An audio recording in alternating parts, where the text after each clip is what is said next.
সকাল সকাল স্বাস্থ্যকর খাবার নিয়ে বসে পড়েছি। আসসালামু আলাইকুম, কেমন আছেন আপনারা সবাই? আমি আলহামদুলিল্লাহ ভালো আছি। আশা করছি আপনারা যে যেখান থেকে আমার আজকের ব্লগটি দেখছেন সবাই অনেক ভালো আছেন এবং সুস্থ আছেন। সকালবেলা ঘুম থেকে উঠলে কি যে একটা মারাত্মক ক্ষুধা লাগে সেটা আর কি বলবো। তাই সকালবেলায় চেষ্টা করি একটু খেজুর খাওয়ার জন্য, তাহলে ইনস্ট্যান্ট একটু এনার্জি পাওয়া যায়। তো 4টা খেজুর ধুয়ে নিয়েছি, সেটাই সকালবেলা খাচ্ছি এবং বেলকুনিতে গিয়ে দেখি মাশাআল্লাহ পাখিরা চলে এসেছে আমাকে বিনোদন দেওয়ার জন্য, আমার মনটা ভালো করার জন্য। আসলে সকালটাও ভালো কাটলেও মনে হয় যেন পুরো দিনটাই ভালো কাটবে। এই যে সকালবেলা পাখিরা আসে এটা দেখলে আসলে খুব ভালো লাগে। অন্যদিকে আজকে বেলকনির অবস্থা খুবই খারাপ। গতকালকে রাত্রে মারাত্মক ঝড় বৃষ্টি হয়েছে। সন্ধ্যা থেকেই বিদ্যুৎ চমকাচ্ছিল এবং তারপর মাঝরাতে না, ঠিক 10টা-11টা থেকেই বিশাল বৃষ্টি শুরু হয়েছে। বৃষ্টির জন্য আসলে রাত্রে ভালো ঘুম হয়েছে এবং একটা ঠান্ডা সুন্দর পরিবেশ ছিল। যেহেতু গতকালকে প্রচন্ড গরম ছিল এবং তারপরে রাতে বৃষ্টি হয়েছে, এটা আসলে মানুষের একদম স্বস্তির ব্যাপার।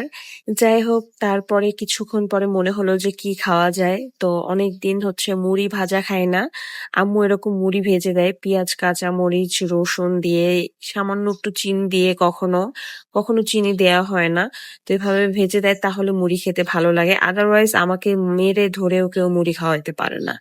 অনেকেরই মুড়ি অনেক পছন্দ, বাট আমার আসলে মুড়ি তেমন বিশেষ পছন্দ না।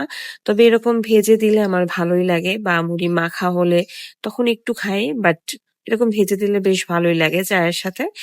সো এজন্য আজকে একটু চিন্তা করলাম যে আম্মু যেহেতু নেই, তো আমি নিজে নিজে একটু মুড়ি ভাজা বানিয়ে তারপর চা দিয়ে খাই।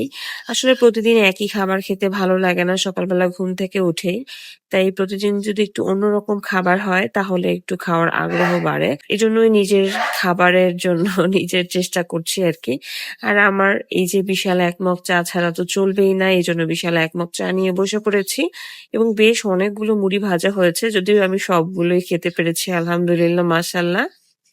যেহেতু মুড়ি ভাজাটা আমার ইদানিং কালে খুব ভালো লাগে এবং মিস করি, আসলে আম্মুর হাতের মুড়ি ভাজাটা মিস করি। তার হাতেরটা বেশি মজা হয়।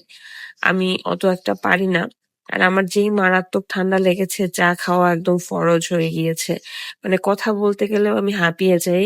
কথা আটকে আসে, কি যে একটা অবস্থা।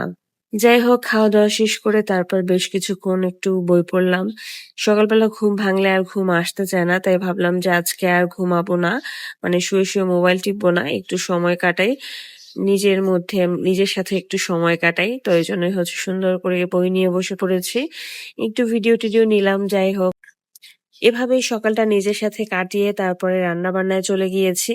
আজকে এই মাছগুলো বের করা হয়েছে, এগুলোই সুন্দর করে ভাজি করব। 2 পিস